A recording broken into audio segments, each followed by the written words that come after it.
Buenas tardes, hermanos. Seamos todos bienvenidos a una reunión atípica de oración. Y digo atípica no porque hoy vaya a suceder algo más especial que en otras reuniones, sino porque para nosotros no es típico, no es normal el tener que reunirnos de forma telemática. No hemos asimilado esta nueva forma de reunirnos, no nos hemos acomodado a ella, sino que sigue siendo para nosotros algo extraño y deseamos el que Dios permita en su voluntad poder reunirnos presencialmente pronto, cuando el Señor quiera, pero es nuestro deseo poder reunirnos presencialmente en el local y estar los hermanos físicamente orando unos con los otros y disfrutando de la palabra de Dios, de las canciones juntos, de las oraciones. Pero también somos agradecidos, estamos agradecidos a nuestro Dios por permitirnos el tener estos cultos de esta manera hasta que la situación mejore y bueno, pues vamos a poner este culto en sus manos y desear que Él sea el que nos guíe, sea presencial, sea online, que Él sea el que nos comunique su palabra, el que nos hable directamente y también el que sea glorificado y exaltado sobre todo. Señor, estamos agradecidos a tu bondad, Señor, estamos agradecidos a tu presencia en nuestras vidas, Señor, y gracias porque sabemos que tú estás bajo el control de todo y nos sometemos a tu soberanía, a tu señorío, Señor. Y ahora te pedimos que seas tú el que dirija esta reunión, sobre todo que dirijas mis palabras, Señor, que hables tú por medio de tu espíritu, por medio de tu palabra, Señor, y prepares los corazones, los oídos de todos aquellos que escuchan, Señor. Te lo agradecemos y te lo rogamos en el nombre de tu Hijo amado. Amén. Hace unos días, mis suegros tuvieron que cambiar la barandilla, arreglar la barandilla de bajada al sótano. Es una barandilla de madera que no estaba firme en su posición, oscilaba un poco, así que cuando fueron a ver qué le pasaba, se dieron cuenta de que estaba carcomida. Las condiciones de temperatura, de humedad en las que se encuentra esta barandilla de madera son óptimas para que la madera esté bien. No son unas condiciones favorables para las termitas. Así que Ramón, carpintero profesional de nuestra iglesia, pues vio lo que pasaba y dijo que probablemente sería algún insecto, alguna hormiga alada que había entrado y en algún resquicio había dejado sus huevos y esas larvas pues habían ido comiendo desde dentro hacia afuera la madera de esta barandilla. Algo similar en el ámbito espiritual podía pasarle a los creyentes. Judas, que es la carta que estamos viendo en estos jueves, dirige una advertencia muy seria a los lectores, a los oyentes de la carta y por implicación a nosotros, a todos los creyentes, advirtiéndole de un peligro que viene desde dentro hacia afuera, como estas larvas, estas termitas estaban comiéndose la madera. Los lectores de esta carta tenían una sana doctrina. El ambiente de la iglesia era propicio para el desarrollo de esta sana doctrina. Pero la sana doctrina de la iglesia, el mantenerse fieles a la palabra de Dios, no les hacía 100% inmunes a los ataques del enemigo. Es más, mientras más brilla la verdad, mientras más brilla la fidelidad a Dios en una congregación, más va a estar en el punto de mira de ataque del enemigo. Así que Judas escribe para alertar a los creyentes sobre el peligro del ataque doctrinal que iban a recibir por parte de falsos maestros. Es por eso que vimos en la anterior ocasión que en el versículo 3 les exhorta a contender ardientemente por la fe, a luchar fervientemente por el conjunto de doctrinas que les había sido entregado y que nos ha sido entregado una vez y para siempre a los santos, a la iglesia de Jesucristo. Ellos podían pelear por la fe, ellos podían luchar ardientemente por esta doctrina que habían recibido porque la conocían y vivían en obediencia a esta doctrina. Pero tenían que tener el 100% de sus sentidos alerta para no dejar ningún resquicio, ningún rescoldo pequeñito en el cual se pudiera infiltrar algún falso maestro y como esta hormiga fuera inoculando desde dentro su veneno de sus falsas doctrinas y éstas fueran creciendo de dentro a fuera de la iglesia, carcomiéndola por dentro. Ya hace más de un año que estamos viviendo esta situación del COVID y también es otra ilustración que podría servirnos mucho para entender estos ataques. La ilustración de un virus invisible, un virus que nos tratamos de proteger por todos los medios de él, y no hace mucho han empezado a vacunar, mejor o peor en algunas ciudades, en algunos países, pero han empezado a vacunar a la población. Pero para fabricar estas vacunas, primero han tenido que estudiar el virus, han tenido que estudiar sus características, cómo actúa, cuáles son sus puntos fuertes, cuáles son sus puntos débiles, y así, en consecuencia, fabricar una vacuna que pueda atacarle de forma efectiva. Y se sigue investigando para conocerlo mejor y mejorar la efectividad de esta vacuna.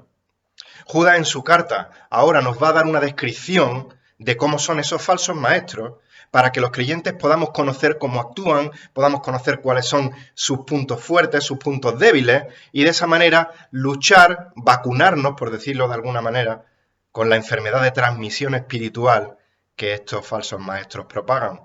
Así que en nuestro versículo de hoy vamos a ver 3 características de los falsos maestros para poder combatir contra ellos eficazmente. 3 características de los falsos maestros que nos ayudan, al conocerlo, a poder combatir contra ellos eficazmente. Me gustaría que me acompañaseis a la carta de Judas y vamos a leer el versículo 4. Judas, versículo 4, dice así, leo la versión de las Américas: pues algunos hombres se han infiltrado encubiertamente, los cuales desde mucho antes estaban marcados para esta condenación, impíos que convierten la gracia de nuestro Dios en libertinaje y niegan a nuestro único soberano y Señor Jesucristo. Vamos a ver este texto en 3D. Y no es que necesitemos unas gafas de realidad virtual para verlo, sino que vamos a ver estos aspectos en 3 letras D para poder recordarlo mejor. En primer lugar, vamos a ver la denuncia de los falsos maestros. En segundo lugar, el destino de los falsos maestros. Y por último, la descripción de los falsos maestros. 3D, denuncia, destino y descripción. Así que el primer aspecto que nos ayuda a conocer a estos falsos maestros para poder combatirlos es la denuncia de los falsos maestros. Comienza el versículo 4 diciendo: pues algunos hombres se han infiltrado encubiertamente. Y la palabra que traducimos al español como infiltrarse encubiertamente, en el original tiene la connotación de escurrirse en secreto con mala intención. Recordar que el pasado domingo en Colosenses estuvimos viendo a Satanás como el padre de mentira. Desde el huerto del Edén, Satanás se ha ido escurriendo encubiertamente en secreto con mala intención, con la mala intención de engañar a Eva para que comiese del fruto que Dios había prohibido y hacerla caer. Satanás ataca a la iglesia de muchas maneras. Desde fuera, la ataca abiertamente contra aquellos que se declaran enemigos de Dios y persiguen a la iglesia, pero su ataque más peligroso, no perdamos de vista, es desde dentro de la iglesia, de forma no directa sino encubierta, sigilosa, con mala intención, con mentiras que se mezclan con la verdad. Dice John MacArthur: los ataques desde fuera de la iglesia unen al pueblo, pero los ataques desde el interior, que vienen de los falsos maestros, por lo general dividen y confunden al rebaño. Hasta aquí la cita. Que la apostasía implique una separación de la sana doctrina de la iglesia no significa que los apóstatas declaran abiertamente esta separación. Salen de la iglesia y ahora van a fundar la iglesia apóstata de nuestro Señor el diablo. No. Ellos permanecen entre los verdaderos creyentes, de forma encubierta, escurriéndose entre ellos sigilosamente, haciéndose llamar cristianos y aparentando vivir como cristianos. Como ya hemos dicho en otras ocasiones, ilustrando en las cartas de Juan que hemos estudiado no hace mucho, que sepamos que Satanás no va a entrar por la puerta de la iglesia con cuernos, vestido de rojo, con un tridente y con un rabo terminado en punta. Si puede, va a entrar con una Biblia debajo del brazo. Muchos de estos falsos maestros se infiltran como pastores, como líderes de grupos de alabanza, como teólogos. Usan un vocabulario pseudo-evangelístico. Y si no tenemos los oídos entrenados, educados espiritualmente, si no tenemos un buen conocimiento de la Escritura, estas palabras pueden sonarnos a verdad. Esto hace que los falsos maestros sean muy peligrosos, ya que si no estamos alertas, van a caer como sorpresa sobre nosotros, como ese león en la sabana se escurre por la hierba baja y salta sobre su presa cuando ya es tarde para la presa. Ahora bien, La presencia de estos apóstatas no nos tiene que pillar por sorpresa. La Biblia en multitud de ocasiones nos avisa sobre estos falsos maestros y nos exhorta a estar preparados. Jesús advierte en Mateo 7:15: cuidaos de los falsos profetas que vienen a vosotros con vestidos de ovejas, pero por dentro son lobos rapaces. El apóstol Pablo, en su tercer viaje misionero, se reúne con los pastores de Éfeso allí en Mileto y les dice: sé que después de mi partida vendrán lobos feroces entre vosotros que no perdonarán el rebaño, y que de entre vosotros mismos se levantarán algunos hablando cosas perversas para arrastrar a los discípulos entre ellos. Por tanto, ahí viene la exhortación: estad alerta. Hechos 20, 29 al 31. A los Gálatas le dijo: pero ni aun Tito, que estaba conmigo, fue obligado a circuncidarse aunque era griego. Y esto fue por causa de ¿quién? De falsos maestros introducidos secretamente, que se habían infiltrado para espiar la libertad que tenemos en Cristo a fin de someternos a esclavitud. Gálatas 2, versículos 3 y 4. Filipenses, Pablo les advierte a los filipenses: cuidado de los perros, cuidado de los malos obreros, cuidado de la falsa circuncisión, cuidado de los falsos maestros. Filipenses 3:2. En primera de Timoteo, capítulo 4, versículo 1, antes de que vuelva el Señor por segunda vez, dice el apóstol Pablo que va a haber mucha apostasía. El Espíritu, dice el texto exactamente, 1 Timoteo 4:1, el Espíritu dice claramente que en los últimos tiempos algunos apostatarán de la fe, prestando atención a espíritus engañadores y a doctrinas de demonios. El apóstol Pedro en 2 de Pedro 2:1 dice: pero se levantaron falsos maestros entre el pueblo, así como habrá también falsos maestros entre vosotros, los cuales encubiertamente introducirán herejías destructoras, negando incluso al Señor que los compró, trayendo sobre sí una destrucción repentina. Mientras que Pedro nos avisa: se levantarán, vendrán en el futuro, Judas nos confirma que el peligro ya está aquí entre nosotros. Juan avisa en 2 de Juan 1:7 que muchos engañadores han salido por el mundo, que no confiesan que Jesucristo ha venido en carne. Quien hace esto es el engañador y el anticristo. Y si vemos una de las veces que Pablo está describiendo los peligros que él ha sufrido en su ministerio y que han atentado o han puesto en peligro su vida, fijaos lo que dice en 2 de Corintios 11:26. Dice que Pablo ha estado en peligros de río, en peligros de ladrones, peligros de los de mi nación, peligros de los gentiles, peligros en la ciudad, peligros en el desierto, peligros en el mar. Ha estado a punto de morir en multitud de ocasiones. Y dice, en último lugar, versículo 26, peligros entre falsos hermanos. Él equipara los peligros que amenazan a su vida física a los peligros que amenazan a su ministerio en la iglesia. Peligros entre falsos hermanos. Gracias a Dios, en nuestra iglesia local, de momento no tenemos peligro entre falsos hermanos. Pero del mismo modo que las tecnologías de la comunicación nos están permitiendo ahora tener esta predicación y nos pueden hacer llegar en cualquier momento, desde cualquier parte del mundo, buenos mensajes de hombres de Dios fieles a la palabra de Dios. De la misma manera, estos medios han facilitado la propagación de las mentiras de los falsos maestros que se extiendan como la pólvora a cada rincón del mundo. Es por ello que tenemos que tener discernimiento en lo que leemos, en lo que cantamos, en las alabanzas que escuchamos, en los predicadores que oímos y filtrarlo todo por el tamiz de la palabra de Dios. Pablo exhorta a Timoteo: retén la norma de las sanas palabras que has oído de mí, en la fe y en el amor en Cristo Jesús. Guarda mediante el Espíritu Santo que habita en nosotros el tesoro que te ha sido encomendado. 2 de Timoteo 1, versículos 13 y 14.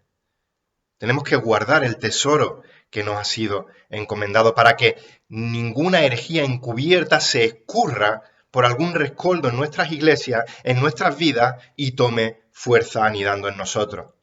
Contendamos ardientemente por la fe que nos ha sido encomendada a los creyentes y seamos columna y sostén de la verdad, que es el mandato que Dios manda para la Iglesia, ser columna y baluarte, columna y sostén de la verdad, de la palabra de Dios. Estamos viendo tres características, tres aspectos de los falsos maestros que nos ayudan a poder combatirlos eficazmente. En primer lugar, hemos visto la denuncia que Judas hace de los falsos maestros.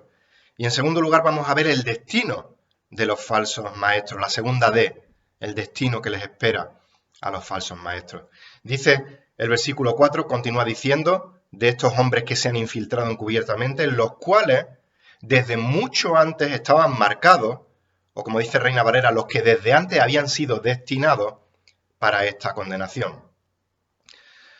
Necesitaríamos mucho tiempo para estudiar este versículo en profundidad y para tratar de explicar bien, correctamente, lo que es la doctrina de la reprobación, y trataremos de explicarla lo antes posible.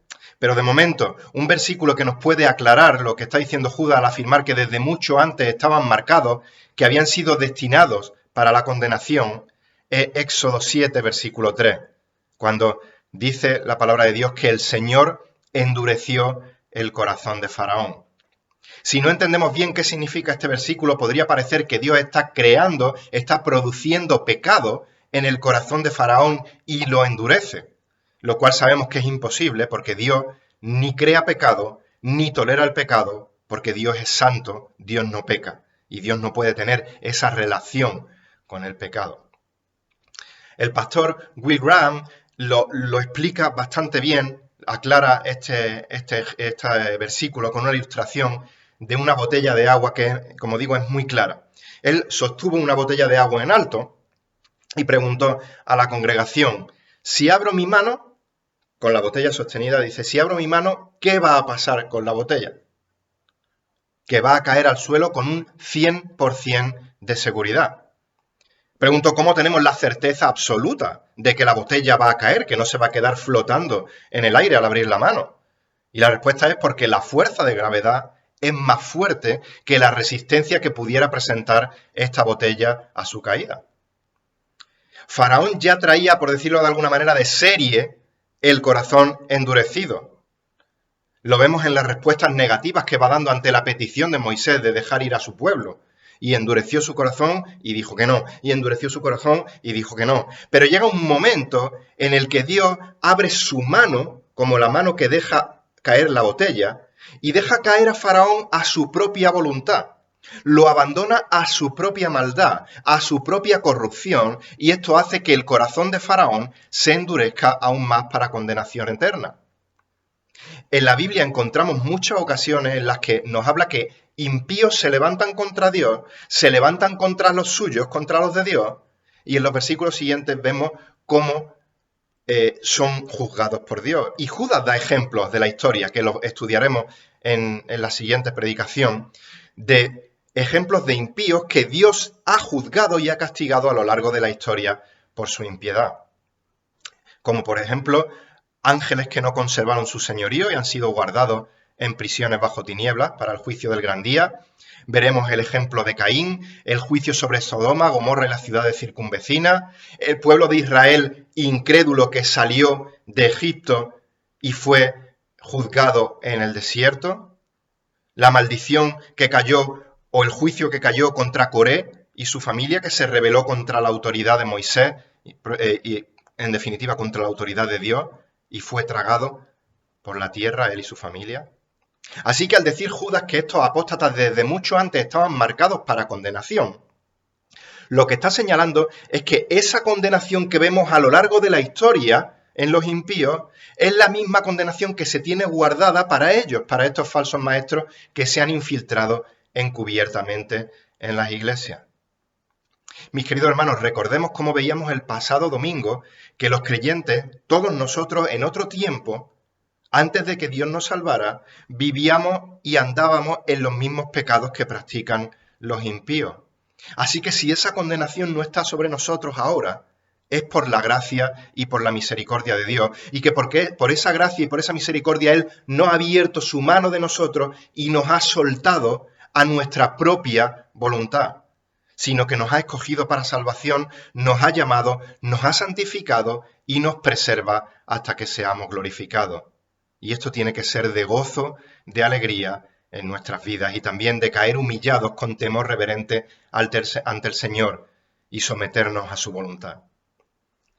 Estamos viendo 3 características de los falsos maestros que nos ayudan a combatirlos eficazmente. Estamos viendo 3D, la denuncia de los falsos maestros, el destino de los falsos maestros. Y en último lugar vamos a ver la descripción de los falsos maestros.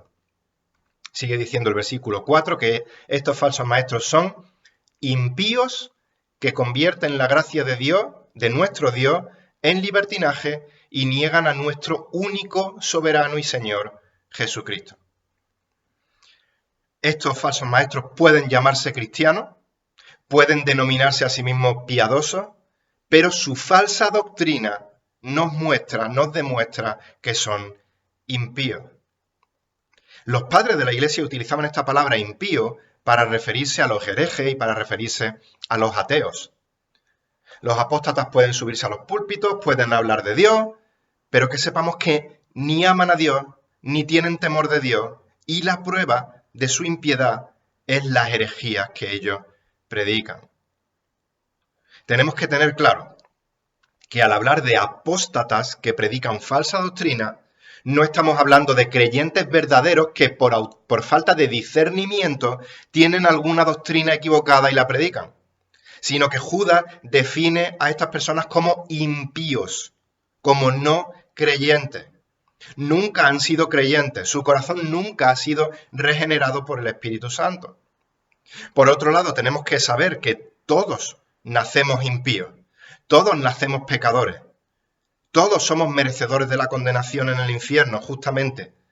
Pero no todos los no creyentes son apóstatas, sino que Judas nos aclara que son impíos que se infiltran encubiertamente en las iglesias, haciéndose pasar por creyentes verdaderos, diciendo conocer a Dios, afirmando que las mentiras que predican son la palabra de Dios, pero en realidad son lobos disfrazados de cordero que tratan de destruir la iglesia. Así que gloria a Dios por los no creyentes que vienen a la iglesia. Ser no creyente e ir a la iglesia no es infiltrarse encubiertamente, sino que es la mejor oportunidad de estar expuestos al evangelio de salvación, porque la fe viene por el oír y el oír por la palabra de Cristo. Si no eres creyente y estás escuchando esta palabra, gloria a Dios, Dios te está hablando ahora mismo por medio de su palabra y te está ofreciendo de manera gratuita la posibilidad de ser libre de esa condenación eterna en el infierno que a estos apóstatas les está reservada y que es el destino de todo aquel que muere sin Cristo. Así que si no eres creyente, si estás escuchando esta palabra, hoy es día de salvación para ti. Corre a los pies de Jesucristo. Corre por fe, arrepentido de tus pecados y reconócele como el Señor y Salvador de su vida y ten por seguro de que serás salvo y serás librado de esta condenación. Si leemos este versículo 4, después de ver las palabras tan graves que predican estos falsos apóstatas, convertir la gracia de Dios en libertinaje, negar la soberanía y el señorío de Jesucristo. Uno podría decirle a Judas, mira Judas, agradezco tu preocupación, agradezco tus advertencias, pero no hace falta que sigas. ¿Cómo voy a escuchar yo unas herejías de ese calibre? Convertir la gracia de Dios en libertinaje, negar la soberanía y el señorío de Jesucristo. Pero recordemos, hemos dicho, Judas ha dicho, que entran en las iglesias infiltrándose encubiertamente. Mirad, había un anuncio de televisión, no sé si lo siguen echando, creo que sí, que me hacía mucha gracia. Porque el eslogan decía, refiriéndose a la etiqueta del bote, decía, o dice, si no pone Vitroclen, no es Vitroclen. Y yo lo escuchaba y pensaba, ole por el publicista. Ole el quebradero de cabeza que ha tenido que hacer para inventarse un eslogan tan difícil. Y ya puedo ir yo a comprar el Vitroclen sin ningún miedo, porque ya me han explicado que lo que tengo que hacer es leer la etiqueta y que si no pone Vitroclen, pues ya estoy seguro de que no es Vitroclen. Pero ironías aparte o bromas aparte, en la iglesia no podemos conformarnos con leer lo que pone, entre comillas, en las etiquetas del predicador. Que su etiqueta ponga cristiano no nos asegura de que es cristiano. Como dice el refrán, las apariencias engañan. El Señor Jesucristo, haciendo referencia a Judas Iscariote, dijo a los apóstoles en Juan 6:70, ¿no escogí yo a vosotros los 12 y sin embargo uno de vosotros es diablo? Pero mientras Jesús está diciendo esta palabra, no empiezan los apóstoles a decir, se veía venir. Si ya me lo olía yo que Judas no es trigo limpio. Sino que no tenían ni idea de a quién estaba haciendo referencia. ¿Quién es el diablo del cual nos está hablando el Señor? Habían convivido con Judas durante mucho tiempo y no tenían ni idea de que estaba haciendo referencia a él, porque se había infiltrado encubiertamente entre ellos. Es por eso que cuando Jesús anuncia que iba a ser traicionado, los apóstoles no piensan en Judas de nuevo, sino que empiezan a decir, ¿seré yo? Jesús nos ha advertido que los impíos, nos ha advertido que los impíos se infiltran sigilosamente. Están preparados para hablar como cristianos y sus herejías no van a sonarnos ofensivas, sino que más bien nos pueden sonar incluso atractivas. No son 100% mentiras, están mezcladas con la verdad, de manera que si no conocemos en profundidad esa verdad, esa palabra de Dios, podemos picar en el anzuelo. Y recordar que el gusano que hay en el anzuelo del pescador es un gusano de verdad. El queso que hay en la trampa del ratón es un queso auténtico. La carne que hay en el cepo del cazador es carne de verdad.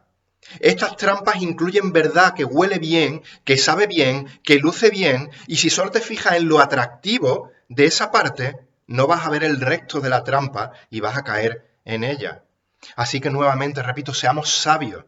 Pidamos la guía del Espíritu para filtrar y examinar todo lo que se nos predica a la luz de la Escritura y no basándose en el envoltorio, en la etiqueta que pone cristiano, que pone palabra de Dios. Y una de las herejías que estos impíos predican es que convierten la gracia de nuestro Dios en libertinaje. Libertinaje podríamos traducirlo, definirlo como sensualidad pecaminosa. No solo te atraen estos maestros falsos mezclando su mentira con la verdad para que suene bien y no salte tu alarma si no estás preparado y alerta, sino que apelan al deseo pecaminoso de tu corazón. Van a tratar de atraer ese deseo pecaminoso que hay en ti.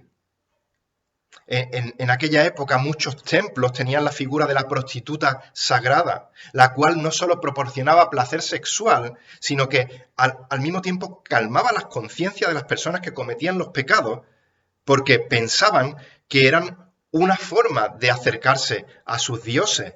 No solo pensaban, no estoy pecando, cometiendo fornicación, sino que además estoy siendo religioso. Eso pensaban ellos. Se amparaban en una malentendida gracia de Dios para practicar el desenfreno de sus pasiones libertinas. Estos falsos maestros torcían la gracia de Dios en Cristo y convertían esta gracia en libertinaje. Podían usar argumentos de este tipo. El Evangelio de Cristo sabemos que se fundamenta en la gracia de Dios. Amén. Somos salvos por gracia, no por obra. Amén. Así que la obra de Cristo cumplió la ley de Dios de manera perfecta. Amén.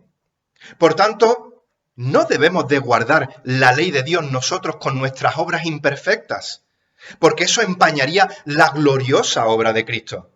Tratando de cumplir la ley, nosotros estaríamos siendo desagradecidos a Cristo, menospreciando esa obra maravillosa que Él ya ha hecho.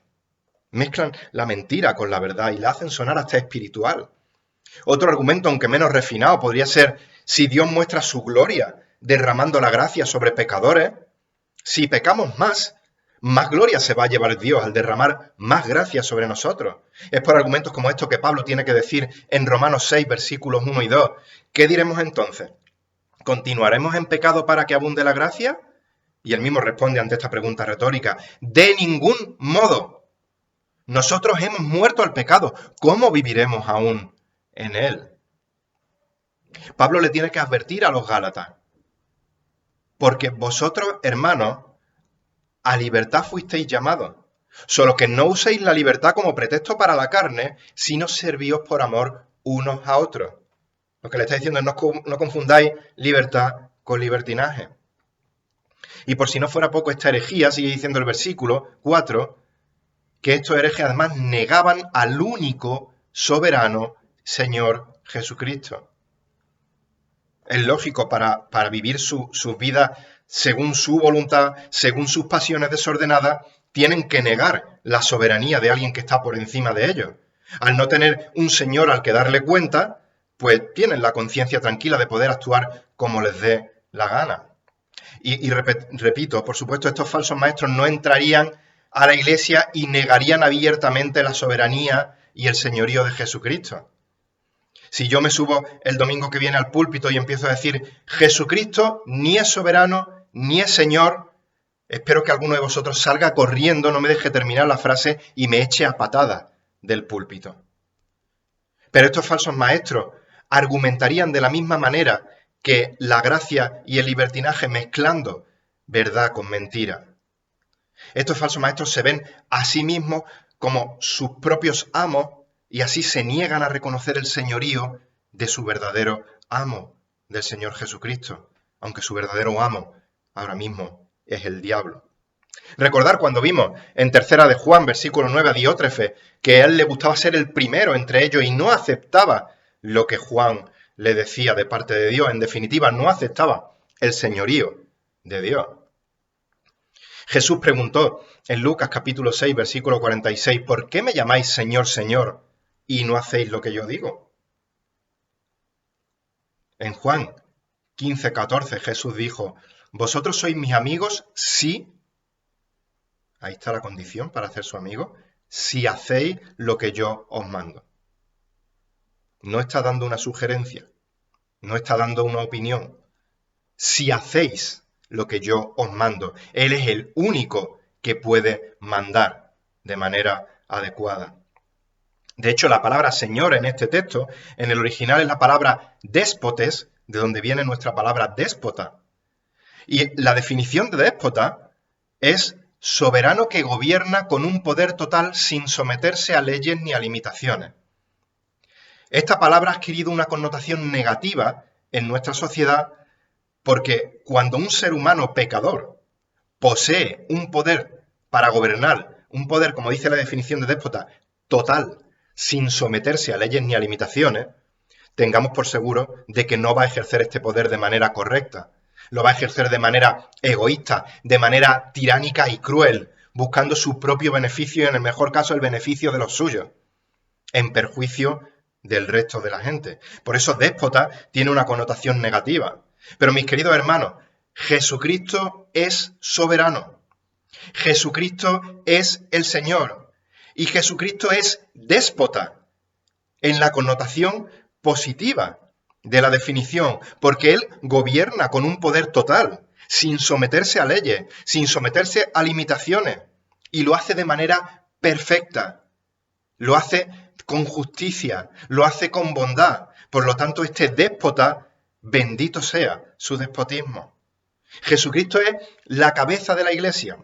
Nosotros somos su cuerpo y nosotros gozosamente nos sometemos al señorío soberano y perfecto de nuestro Señor.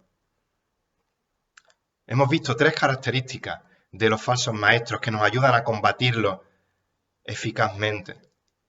Pero a modo de aplicación, conociendo ya estas 3 características, estos 3 aspectos, y para ir terminando, ¿cómo podemos combatir eficazmente, sabiendo esto, a los falsos maestros? Volvemos a Mileto, volvemos a la carta de Efesios, a la carta de Hechos, y Pablo está con los ancianos de Éfeso, y en el capítulo 20 de Hechos, versículo 32, les dice, ahora os encomiendo a Dios y a la palabra de su gracia, que es poderosa para edificaros y daros herencia entre todos los santificados. Solo podemos salir victoriosos ante estos ataques de los falsos maestros si conocemos la palabra de su gracia. Si conocemos la palabra de su gracia también, que al momento que escuchemos una palabra torcida, la podamos identificar nada más ser pronunciada. Muchas falsas enseñanzas están entrando en los púlpitos, haciendo que el contenido de la palabra de Dios cambie, haciendo que el contenido de la palabra de Dios se suavice, para presentarnos ante el mundo como una iglesia relevante, como comunidad tolerante, como un grupo de buena gente que tiene un mensaje de amor y paz que dar a aquel mundo enfermo que necesita que su autoestima suba y que tenga ánimo. Cuidado de no caer en estas falsas corrientes de falsos maestros. Me gustaría repetir una ilustración que en su día compartí con vosotros hace tiempo del pastor Henry Tolopilo. Henry decía: a un predicador después de un sermón se le acercó un miembro de la iglesia y le dijo: hoy traje a mi tía ya mayor y ella es mormona. Resulta que dijiste algo en contra del mormonismo esta noche y ella nunca regresará. El predicador le respondió: lo único que puedo decirte es que hagas todo lo posible para traerla de nuevo y quizá pueda oír algo más en contra del mormonismo en otra ocasión. No podemos hacer concesiones con la palabra de Dios, porque solo la palabra de Dios es la verdad pura e inalterada de Dios. Y solo la palabra de Dios pura es la que puede penetrar en los corazones muertos espiritualmente y darles vida y salvación a aquellos que Dios llama. Somos la iglesia de Cristo. Cristo es nuestro soberano y nuestro Señor. Él es nuestro todo y Él es preeminente sobre todo. La palabra de Dios es nuestra norma suprema de conducta y fe. Esa palabra de Dios es la que nos dio vida, a ella nos sometemos y por ella vivimos. Mis queridos hermanos, que el Señor nos ayude a identificar las falsas enseñanzas para no caer en ellas y que nos vaya consolidando, nos vaya afirmando en su verdad, para que vivamos una vida que glorifique a Dios sobre todas las cosas, que nos edifique a nosotros como cuerpo suyo que somos, como iglesia que somos, y que sea de testimonio para alcanzar a los perdidos. Que el Señor bendiga su palabra. Amén.